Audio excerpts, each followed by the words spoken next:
నమస్తే ఫ్రెండ్స్, నా పేరు తులసి చందు. బీహార్ అసెంబ్లీ ఎన్నికల్లో ఎన్డీఏ కూటమి సునామీ సృష్టించింది. జూబ్లీ హిల్స్ ఉప ఎన్నికల్లో కాంగ్రెస్ పార్టీ గెలిచింది.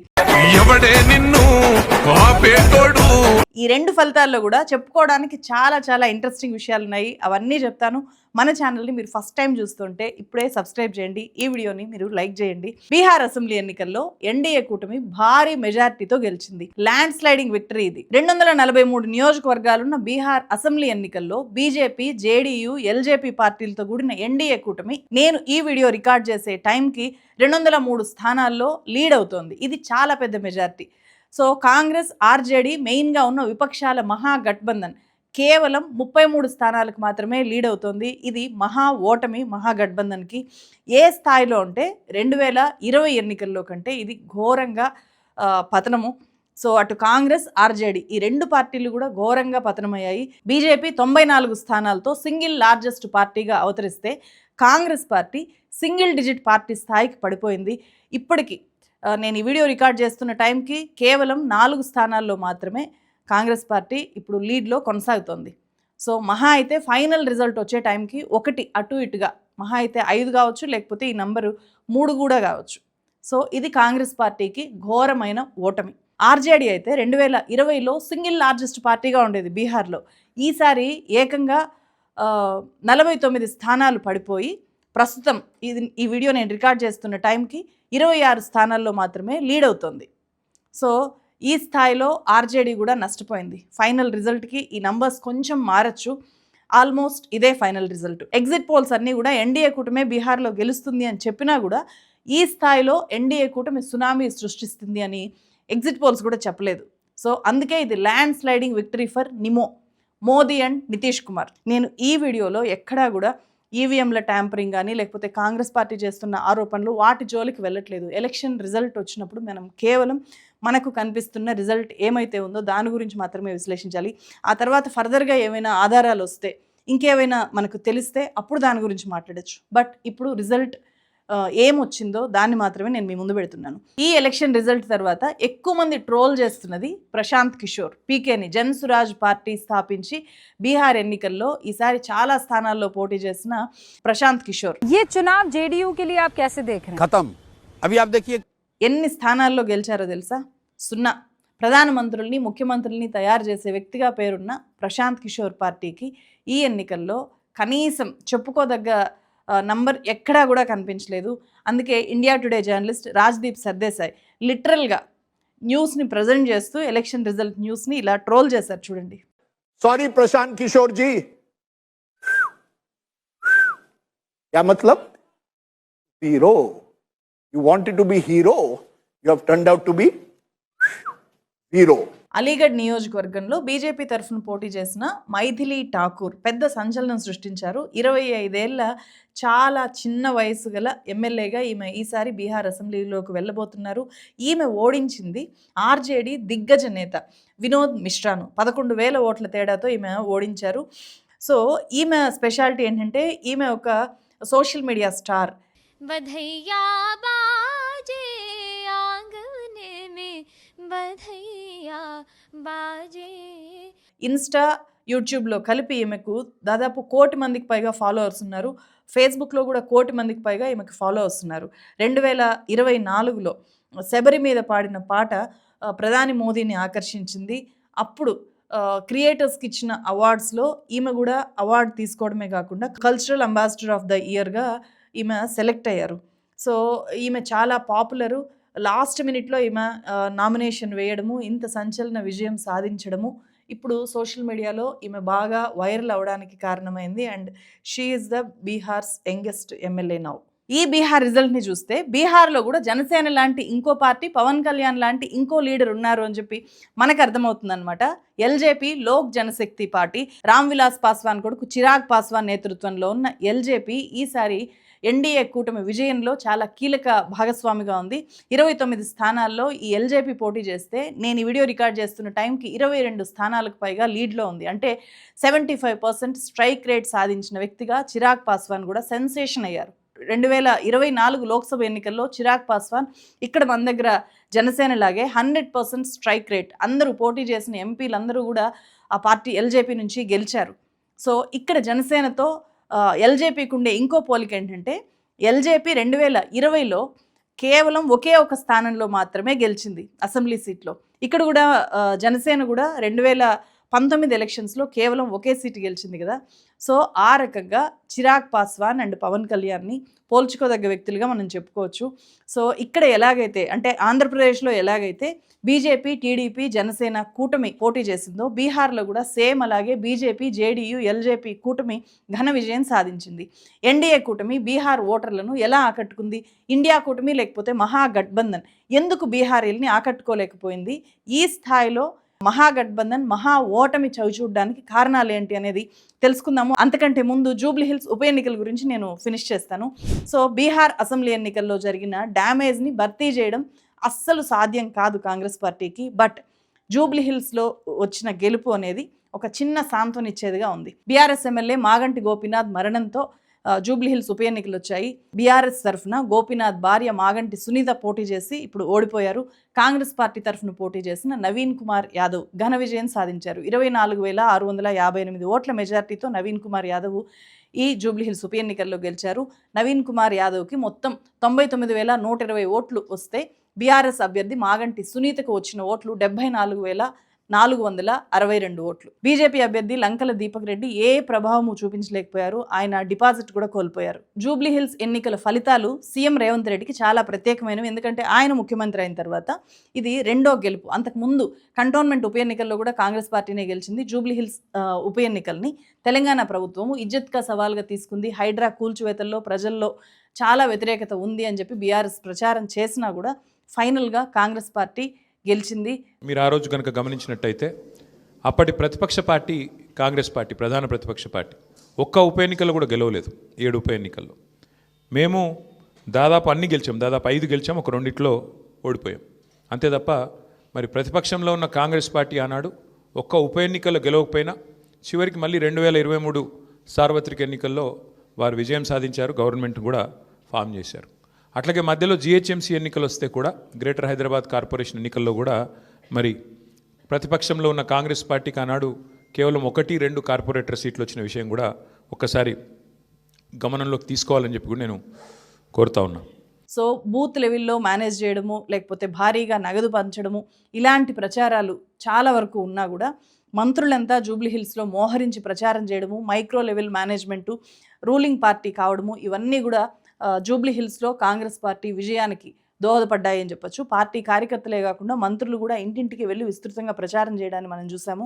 బీసీ రిజర్వేషన్ను ప్రధానంగా ప్రచారం చేయడంతో పాటు బీసీ రిజర్వేషన్ మీద తమకున్న కమిట్మెంట్ని అభ్యర్థి రూపంలో రుజువు చేసుకోవడం అనేది ఇక్కడ నవీన్ కుమార్ యాదవ్ని ఇక్కడ పోటీలో నిలిపి గెలిపించుకోవడానికి బాగా హెల్ప్ అయింది జూబ్లీ హిల్స్లో కాంగ్రెస్ పార్టీకి. ఇప్పుడు మళ్ళీ మనం బీహార్ అసెంబ్లీ ఎలక్షన్స్ అనాలిసిస్లోకి వెళ్తే ఎన్నికల సంఘము స్పెషల్ ఇంటెన్సివ్ రివిజన్ ప్రక్రియ SIR దీన్ని వేసినప్పుడు ఇది చాలా పెద్ద ఎత్తున వివాదాస్పదంగా మారింది. దేశవ్యాప్తంగా బీహార్లో స్టార్ట్ చేసిన SIR లక్షల్లో కాంగ్రెస్ పార్టీ సాంప్రదాయ ఓట్లు తీసేశారు అని చెప్పి, ఇది ఓట్ చోరీ అని చెప్పి మహాగఠబంధన్ నాయకులు పెద్ద ఎత్తున విమర్శించిన కాంగ్రెస్ ఎంపీ రాహుల్ గాంధీ బీహార్ ఎన్నికల టైంలోనే హర్యానా ఓట్లు భారీగా చోరీ అయ్యాయి అని చెప్పి ప్రెస్ మీట్ పెట్టి చెప్పినా ఇవేవి కూడా ఎన్డీఏ ప్రభంజనాన్ని బీహార్లో అడ్డుకోలేకపోయాయి. ఇందుకు కారణాలు ఏంటి అని చూస్తే నంబర్ 1 రీజను బీహార్లో ఉమెన్ ఓటర్స్ మనకు కనిపిస్తారు. బీహార్ ఎన్నికల్లో మగవాళ్ళ కంటే ఈసారి మహిళలు 10% ఎక్కువ మంది ఓట్లేశారు. 10% ఎక్కువగా మహిళల ఓట్లు అక్కడ పోలయ్యాయి. ఈసారి ఎలక్షన్స్లో వితంతువులు, వృద్ధులైన మహిళలకు ప్రతి నెల ఇచ్చే సోషల్ సెక్యూరిటీ పెన్షన్ని 400 నుంచి ఒకేసారి 1000 రూపాయలకు పెంచారు బీహార్లో. రాష్ట్రంలో ఉండే 95,000 మంది ఆశా వర్కర్లకు 4,600 మంది మమతా వర్కర్ల గౌరవ వేతనాన్ని కూడా భారీగా పెంచారు. మహిళలకు ప్రత్యేకంగా పింక్ టాయిలెట్ అని చెప్పి, పింక్ బస్సులు అని చెప్పి, జిమ్ ఆన్ వీల్స్ అని చెప్పి, ఉమెన్ మార్కెట్ అని చెప్పి, నిరుపేద అమ్మాయిలకి పెళ్లి చేయడం కోసము కన్యా మండప్స్ ఇలాంటివన్నీ కూడా నితీష్ కుమార్ గవర్నమెంట్ అమల్లోకి తీసుకొని వచ్చింది. అలాగే మహిళలకు సబ్సిడీ ధరలకే రిక్షాలు ఇచ్చారు. లోకల్ ఎలక్షన్స్లో మహిళలకు 50% రిజర్వేషన్లను అమలు చేశారు. పోలీస్ శాఖలో రిక్రూట్మెంట్స్లో 35% మహిళలకు కోటా ఇచ్చారు. ఇంకా అన్నిటికంటే చాలా పెద్ద మాస్టర్ స్ట్రోక్ ఏంటి మహిళా ఓటర్లని ఎన్డీఏ కూటమి ఆకర్షించడం వెనుక అంటే పోలింగ్కి కొద్ది రోజుల ముందు ఎలక్షన్ కోడ్ అమల్లోకి వచ్చిన తర్వాత ముఖ్యమంత్రి మహిళా రోజ్గార్ యోజన అనే పథకం కింద మహిళల బ్యాంక్ అకౌంట్లోకి 10,000 రూపాయల క్యాష్ని డైరెక్ట్గా డిపాజిట్ చేసింది నితీష్ కుమార్ గవర్నమెంట్. మహిళల సెల్ఫ్ హెల్ప్ గ్రూపులను అక్కడ జీవికా దీదీ నెట్వర్క్ అంటారు. అందులో 1,40,40,00,000 మంది మహిళలు ఉన్నారు. వీళ్ళకి ఫస్ట్ ఇన్స్టాల్మెంట్ కింద ఈ పథకం కింద 10,000 రూపాయలు వేశారు అకౌంట్లో. ఇది డైరెక్ట్గా ఓట్లను కొనడమే అని చెప్పి విమర్శలు వచ్చినా కూడా నితీష్ మోదీ గవర్నమెంట్ ఎక్కడా కూడా ఈ డబుల్ ఇంజిన్ గవర్నమెంట్ వెనక్కి తగ్గలేదు, ప్రచారంలోనూ వెనక్కి తగ్గలేదు, ఇలా డైరెక్ట్గా క్యాష్ డిపాజిట్ చేయడంలో కూడా వెనక్కి తగ్గలేదు. ఫైనల్గా వీళ్ళు సక్సెస్ అయి చూపించారు, ఈ ఎన్నికల్లో గెలవగలిగారు. బీహార్ ఎన్నికల్లో ఎన్డీఏ కూటమిని గెలిపించిన రెండో రీజన్ ఎంఈవై ఫ్యాక్టర్. ఏంటి ఎంఈవై ఫ్యాక్టర్? బీహార్లో కుల రాజకీయాలు ఎక్కువ. ఒకప్పుడు అగ్రకులాల చుట్టూ బీహార్ పాలిటిక్స్ తిరిగేవి. ఆ తర్వాత లాలూ ప్రసాద్ యాదవ్ ఆర్జేడీ ఎంవై ఫ్యాక్టర్ని ముందు తీసుకొని వచ్చారు. ఎంవై అంటే Muslim votes and Yadav votes. 15 ఏళ్ల పాటు ఎంవై పాలిటిక్స్ బీహార్లో నడిచాయి. ఆ తర్వాత అధికారంలోకి వచ్చినంటే 2005 తర్వాత ఎంఈవై అనే ఫార్ములాని నితీష్ కుమార్ అమల్లోకి తీసుకొని వచ్చారు. ఎంఈవై అంటే ఏంటి? మహిళలు, ఈబీసీ ఎకనామికల్లీ బ్యాక్వర్డ్ కులాలు అండ్ యూత్. వై అంటే యూత్. 2005లో నితీష్ కుమార్ మొదటిసారి సీఎం అయిన తర్వాత మహిళలే ఆయన ఓట్ బ్యాంక్గా మారారు. ఉమెన్ కోసం చాలా పథకాలను తీసుకొని వచ్చారు. స్కూల్కి వెళ్ళే బాలికల కోసం ఫ్రీ సైకిల్ నుంచి మద్యపాన నిషేధం దాకా చాలా డెసిషన్స్ ఉమెన్ సెంట్రిక్గా తీసుకోవడం జరిగింది.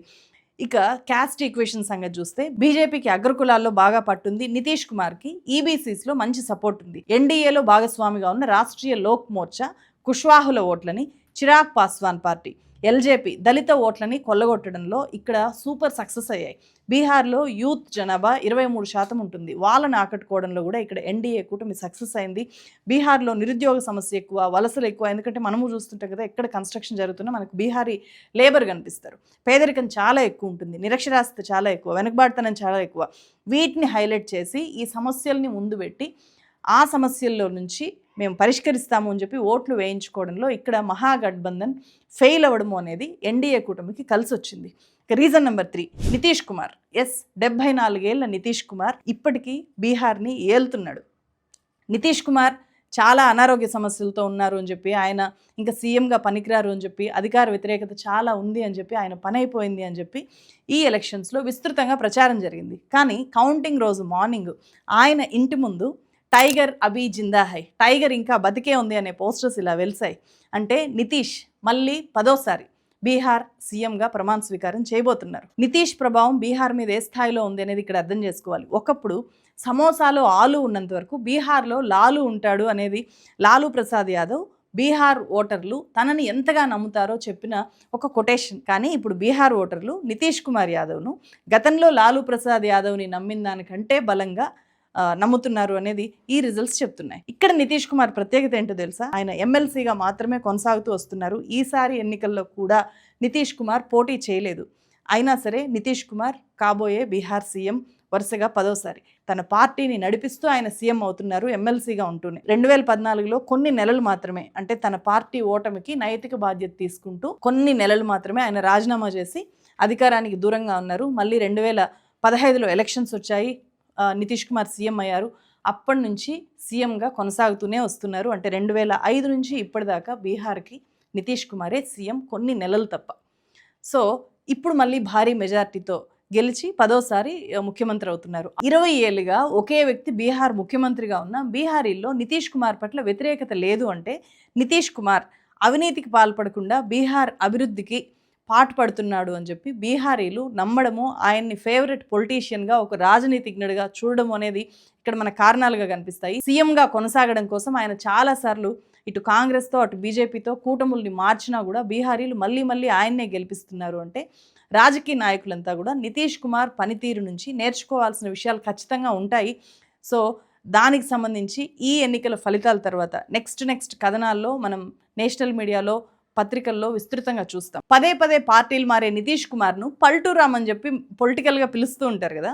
కానీ బీహార్లో మాత్రము ఆయన్ను ఇన్ఫ్రాస్ట్రక్చర్కు ప్రాధాన్యత ఇచ్చే సీఎంగా, సుపరిపాలన చేసే సీఎంగా, సుశాసన్ బాబు అని కూడా పిలుస్తారు. ఇది కూడా తెలుసుకోవాలి. ఆర్జేడీ పాలనలో గూండా రాజుగా ఉండే బీహార్ ఇమేజ్ను నితీష్ కుమార్ మార్చాడు అని చెప్పి ఆయన అభిమానులు, బీహార్ ఓటర్లు నమ్ముతున్నారు. అందుకే నితీష్ కుమార్ ఏ కూటమితో జతకడుతున్నాడు అనే దాంతో సంబంధం లేకుండా ఆయన్ని బీహారీలు మళ్ళీ గెలిపిస్తూ వస్తున్నారు. రీజన్ నెంబర్ 5గా చిరాగ్ పాస్వాన్ చెప్పుకోవచ్చు. రాష్ట్ర జనాభాలో 20% ఉన్న దళితుల ఓట్లు ఎవరు గెలవాలన్నా కూడా చాలా కీలకం బీహార్లో. ఫేస్ ఆఫ్ దళిత్స్గా ఇక్కడ చిరాగ్ పాస్వాన్ ఉన్నాడు బీహార్లో. ఎందుకంటే 2020లో ఇదే ఎల్జేపీ, ఇదే చిరాగ్ పాస్వాన్ నితీష్ కుమార్ని తీవ్రంగా వ్యతిరేకించడం వల్ల అప్పుడు జేడీయూ చాలా డ్యామేజ్ అయింది. సో ఇప్పుడు అందుకే ఇప్పుడు బీజేపీ అండ్ జేడీయూ, ఎల్జేపీ కలిసి కూటమి కట్టి ఈ స్థాయి విజయాన్ని వీళ్ళు సాధించగలిగారు. Reason number 6 BJP electioneering, election management and booth level management. గెలవడానికి ఎప్పుడూ ఏ అవకాశాన్ని వదలని పార్టీ ఏదన్నా ఉందా అంటే అది బీజేపీ. అన్ని రకాల ప్రయత్నాలు చేసి ఫైనల్గా గెలుపు మాత్రమే లక్ష్యంగా బీజేపీ పనిచేస్తుంది. పార్టీలో పేరున్న నాయకులు 42 మందిని ఒక్కో లోక్సభ నియోజకవర్గంలో ఒక్కో అసెంబ్లీ సెగ్మెంట్కి అప్పచెప్పింది. వాళ్ళంతా కూడా బూత్ లెవెల్లో ప్రణాళికలు రచించారు. కేంద్ర మంత్రులు, రాష్ట్ర మంత్రులు, ఎంపీలు, ఎమ్మెల్యేలు, పార్టీ వర్కర్సు అందరినీ రంగంలోకి దింపింది. ఒక్క గుజరాత్ రాష్ట్రం నుంచే 1000 మందికి పైగా లీడర్లు గ్రౌండ్ లెవెల్లో బీహార్కి వచ్చి వర్క్ చేశారు. డోర్ టు డోర్ ప్రచారం చేశారు. పెద్ద లీడర్స్ని బాధ్యుల్ని చేయడం లాంటివి కూడా బీజేపీ చాలా స్ట్రాటజిక్గా ప్లాన్ చేసింది. ఇవంతా ఒక ఎత్తు అయితే పోలింగ్ జరిగే రోజు ఓటర్లని అక్కడికి తీసుకొని వచ్చి బీజేపీకి మాత్రమే ఓటేసేలాగా వాళ్ళని మోటివేట్ చేయడం కూడా బీజేపీ చాలా సక్సెస్ఫుల్గా చేసింది. ఫైనల్గా ఎన్డీఏ ఈ స్థాయిలో గెలవడానికి main reason Rahul Gandhi, Tejashwi Yadav. Yes, వాళ్ళు పవర్ఫుల్గా పనిచేయలేదు. ఎందుకంటే మనకు మీడియాలో వాళ్ళ భారీ ర్యాలీలు, భారీగా తేజస్వి యాదవ్ మీటింగ్స్కి, రాహుల్ గాంధీ మీటింగ్స్కి జనం వచ్చినట్లు మనకు కనిపించినా కూడా గ్రౌండ్ రియాలిటీ డిఫరెంట్గా ఉంది. ఓటర్స్లోకి ఈ ఇద్దరు లీడర్లు బలంగా వాళ్ళ పార్టీల్ని తీసుకెళ్ళట్లేదు. ఓటు వచ్చి వేసేలాగా వాళ్ళు చేయలేకపోయారు అనేది ఇక్కడ మనకు స్పష్టంగా రిజల్ట్ రూపంలో అర్థమవుతోంది. కాబట్టి ఇది వాళ్ళ ఫెయిల్యూర్ కూడా. అందుకే ఇప్పటికే ఆయా పార్టీల నుంచి రియాక్షన్స్ వస్తున్నాయి. మేము రివ్యూ చేసుకుంటాము, ఓటమికి గల కారణాలు ఏంటి అనేది చెప్తున్నారు. సో ఫర్దర్గా మనకు అప్డేట్స్ తెలుస్తూ ఉంటాయి. నేను ఫాలో అయిన అప్డేట్స్ అన్నీ నేను మీ ముందు పెట్టాను. వీటిలో నేను ఇంకా ఏమైనా మిస్ అయి ఉండొచ్చు. మీరేమైనా గమనించినవి కామెంట్స్ రూపంలో కింద తెలియజేయండి. మరో వీడియోతో మళ్ళీ కలుస్తాను. Thank you so much.